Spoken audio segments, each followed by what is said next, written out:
Hey y'all, we're the Praters and we like working on old cars, but keep in mind, we're just having fun showing you how we do it, not necessarily how it's done. So don't try this at home. Just have fun with us as we get our old projects back on the road. I'm working on my Jetta today. Starting to disassemble and clean out the fuel system. I got the whole fuel distributor and airflow sensor assembly off. One thing I've noticed is, yeah, it's a little dirty in there, but all these lines, there's no real bad buildup of fuel deposit, you know, old gas.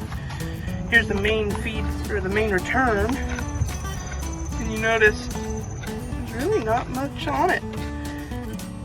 I mean, nothing in it, you know, and even on the inside of the fuel distributor, it looks pretty clean.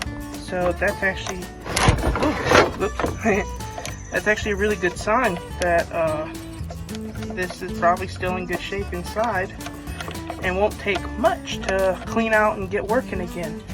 It's not seized either, it's just a little gummy. You know, you lift up on it and I can feel the rod in there is a little gummy. That's okay. I think it'll come back around just fine.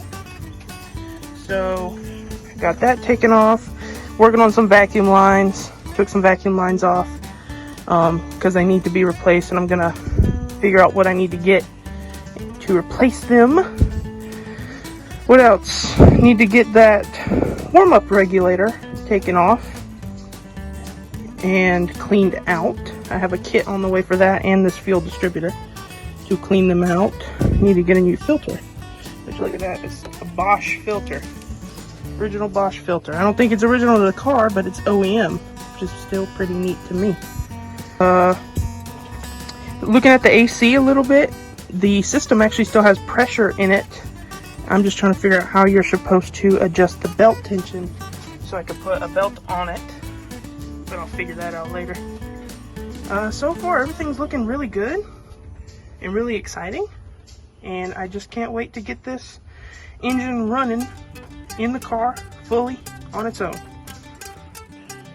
Got ourselves a little workbench here. Just put some newspapers on the back of the trunk lid just to keep the paint safe, although it's not perfect, but you know.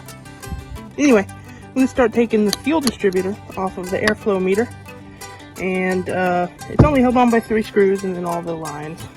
I got these hand tight right now, and there's still fuel in it, and it doesn't smell bad, so that's actually a good sign. Let's see, get that one unhooked, this one unhooked, let me make sure. Alright, gotta get this off. How do you get this off? I already loosened it, but I'm not sure if I got it all the way off.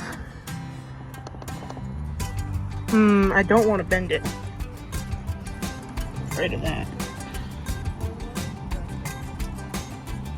Gotta get that fitting.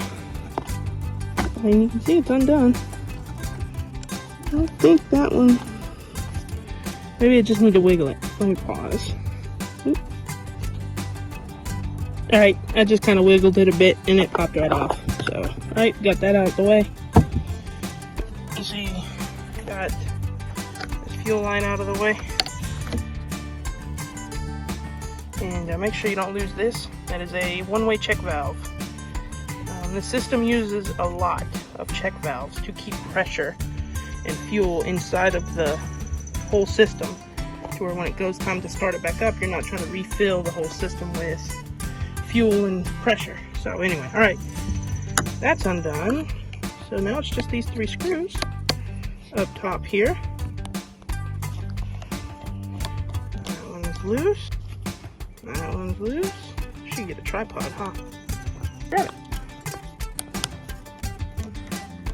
Alright. That one's loose. Ooh, wow, that is heavy. That weighs a lot. It's nothing but cast iron. Oh, something fell, something dropped. Oh, just one of the screws. That holds it in. Oops, sorry. Got you all in a bad angle. Alright, so that is the fuel distributor. This is the airflow meter. The way the system works is air comes from under here. This is actually the air box. The air filter is under here. Air gets sucked through here, lifts on this, you can see it, lifts right there, and pushes in on this pin, which uncovers, ooh, wow, that is very gummy. Pushes on this pin, which uncovers ports inside of this distributor that all go to each of these lines, and when it uncovers the ports, it increases fuel pressure, which means more fuel at the injectors, and that's how you increase the fuel ratio. It's not the greatest design and most efficient design, but it does work, and Volkswagen used it for quite a while. I'm going to use one of those. So we're going to try to rebuild it and make it work again. Actually, a little trick I just learned, or I discovered, or I thought of, is if you're working on a car like this, especially one that's been sitting, you're going to end up needing to replace the air filter. And if you have one that is square like this, you can use it as a tray. Has a nice wire mesh to where nothing will fall through, has these lips so nothing will fall out. It won't slide off, and if anything's wet, it'll drip dry, and then it'll all get caught in the paper of the filter, and that way when you go to clean it later, you're not soaking everything in old dead gas. It'll have dripped off, and you just throw that away or burn it or whatever you want to do, and replace it when the car's running. So now it's time to get all of these little Torx screws out. I've already cracked them. Oh wow, the sunlight is really bad. Not great for recording. That's okay. Now we need to be super careful. There are a bunch of little springs and a bunch of little parts in here that, if lost, become useless. Good thing is I do have a spare. Alright, I have you sitting up here on the windshield. I mean the back windshield. Alright, I got a little gap here, as you can see. I'm just going to gingerly try to take this apart. There's springs inside of here for check valves that I need to make sure I don't lose. I'm going to carefully push on this. Ooh, it's slowly coming. Probably doing something that I'm not supposed to, but I'm gonna attempt. Oop, got that in your face. I'm gonna attempt to use a screwdriver to pry. Ever so slight. Oh yeah, that's working. Aha.